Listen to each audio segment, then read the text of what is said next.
السلام علیکم ورحمۃ اللہ۔ پیارے بھائیوں اور میری معززات ماؤں بہنوں، بلوغ المرام کتاب البیوع باب شروطہ وما نہی عنہ منہ، سبق نمبر ہے 175۔ بسم اللہ الرحمن الرحیم۔ ان عروۃ البارکی رضی اللہ تعالی عنہ ان النبی صلی اللہ علیہ وسلم آتاہ دینارا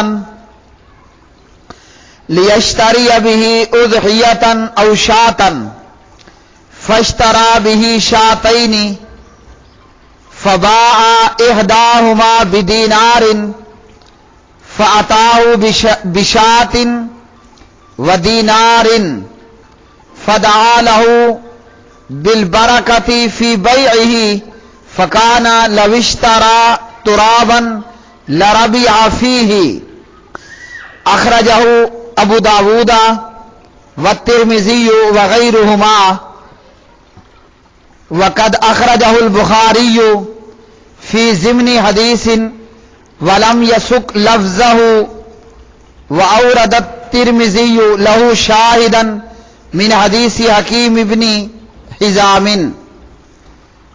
حضرت عروہ بارکی رضی اللہ تعالی عنہ راوی ہیں۔ پیارے نبی علیہ الصلوۃ والسلام نے حضرت عروہ بارکی کو قربانی کا جانور یا بکری خریدنے کے لیے 1 دینار دیا۔ حضرت عروہ بارکی نے 1 دینار کے عوض 2 بکریاں خرید لیں، پھر ان 2 میں سے ایک کو تو 1 دینار کے عوض فروخت کر دیا، اور 1 بکری اور 1 دینار پیارے نبی علیہ الصلوۃ والسلام کی خدمت میں لے کر حاضر ہوئے۔ پیارے نبی علیہ الصلوۃ والسلام نے حضرت عروہ بارکی کے لیے تجارت میں برکت کی دعا فرمائی۔ چنانچہ حضرت عروہ بارکی ایسے شخص تھے کہ اگر مٹی بھی خرید لیتے تو اس میں بھی انہیں ضرور نفع حاصل ہوتا۔ اسے ابو داود اور ترمذی وغیرہ نے روایت کیا، اور امام بخاری نے ایک حدیث کے ضمن میں اسے روایت کیا، مگر یہ الفاظ نقل نہیں کیے، اور ترمذی نے حکیم بن حزام سے مروی حدیث کو اس کے لیے بطور شاہد بیان کیا۔ پیارے بھائیوں، اس حدیث سے چند نہایت بنیادی چیزوں کے تعلق سے ہمیں معلوم ہوا۔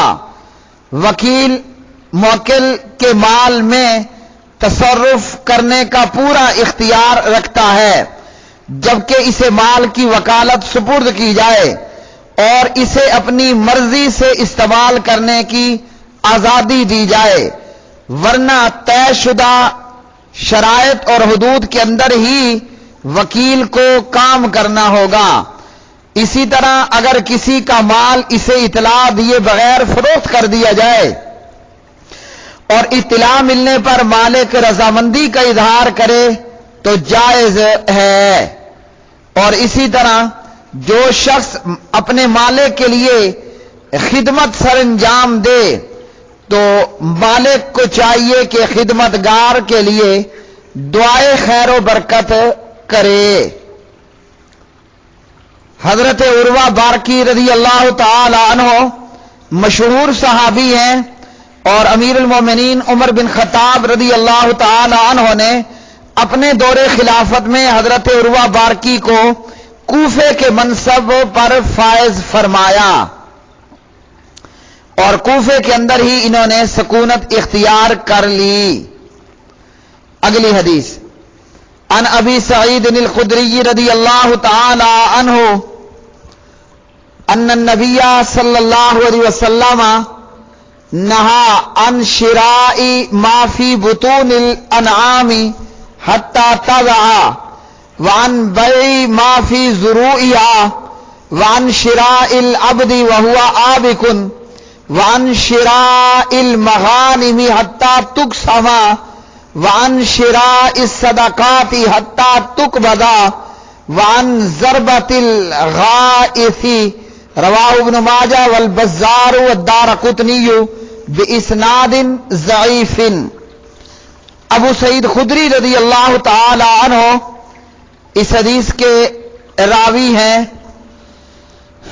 نبی علیہ الصلوۃ والسلام نے جانوروں کے پیٹ کے بچوں کو ان کی پیدائش سے پہلے خریدنے سے منع فرمایا اور جانوروں کے تھنوں میں جمع شدہ دودھ کو خریدنے سے منع فرمایا اور بھاگے ہوئے غلاموں کو خریدنے سے منع فرمایا اور مال غنیمت کو تقسیم سے پہلے خریدنے سے منع فرمایا اور صدقات کو قبضے میں لینے سے پہلے خریدنے سے منع فرمایا اور غوطہ لگانے والے کے غوطے سے حاصل ہونے والی چیز کی پیشگی خریداری سے منع فرمایا۔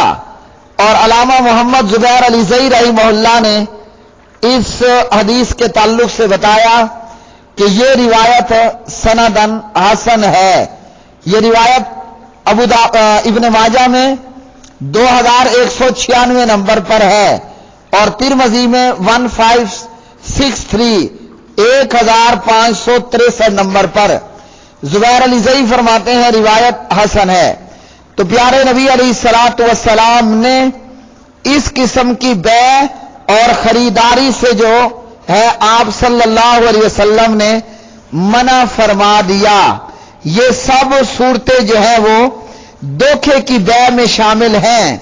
البتہ دودھ کو اگر ماپ کر تول کر خرید لیا جائے تو اس میں پھر غرر دھوکہ نہیں رہتا، اس لیے یہ درست ہوگا۔ تو پیارے نبی علیہ الصلوۃ والسلام نے ان تمام قسم کی بیع سے منع کیا کیونکہ یہ دھوکے کی بیع میں شامل ہیں۔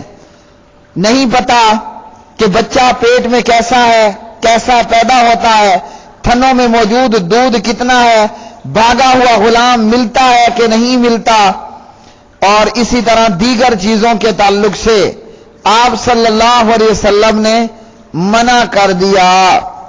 اور اسی طرح اس حدیث سے یہ معلوم ہوا کہ پیارے نبی علیہ الصلوۃ والسلام نے غوطہ لگانے والے کے غوطے سے بھی منع فرما دیا، یعنی وہ غوطہ لگائے اور کہے کہ میں سمندر میں غوطہ لگاتا ہوں یا دریا میں، اس غوطے میں جتنا کچھ حاصل ہو وہ اتنے مال کے بدلے تمہارا۔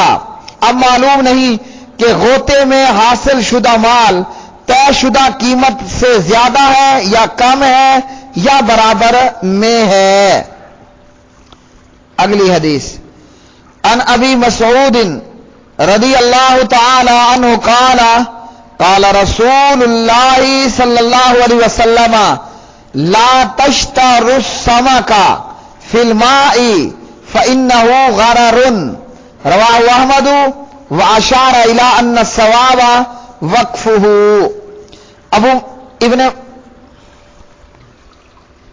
ابو مسعود رضی اللہ تعالی عنہ راوی ہیں، نبی علیہ الصلوۃ والسلام نے فرمایا پانی میں موجود مچھلی کو نہ خریدو کیونکہ یہ دھوکہ ہے۔ اسے امام احمد نے روایت کیا اور اس طرف اشارہ بھی کر دیا کہ اس روایت کا موقوف ہونا قرین ثواب ہے، یعنی یہ صحابی کا اپنا قول فرمان ہے۔ تو بہرحال اس روایت میں پانی میں موجود مچھلی کو خریدنے سے منع کیا گیا ہے، اور اس کی وجہ یہ ہے کہ پانی میں صحیح طور پر معلوم نہیں ہو سکتا کہ مچھلیوں کی تعداد اور مقدار کتنی ہے، کون سی مچھلی اعلیٰ، کون سی عمدہ، کون سی بہترین، کون سی کم نسل ہے، اعلیٰ نسل ہے۔ تو اس لیے کہ اس میں دھوکہ ہے، کم بھی ہو سکتی ہیں، زیادہ بھی ہو سکتی ہیں، خریدار کو نقصان ہو سکتا ہے یا فروخت کنندہ کو نقصان فائدہ ہو سکتا ہے۔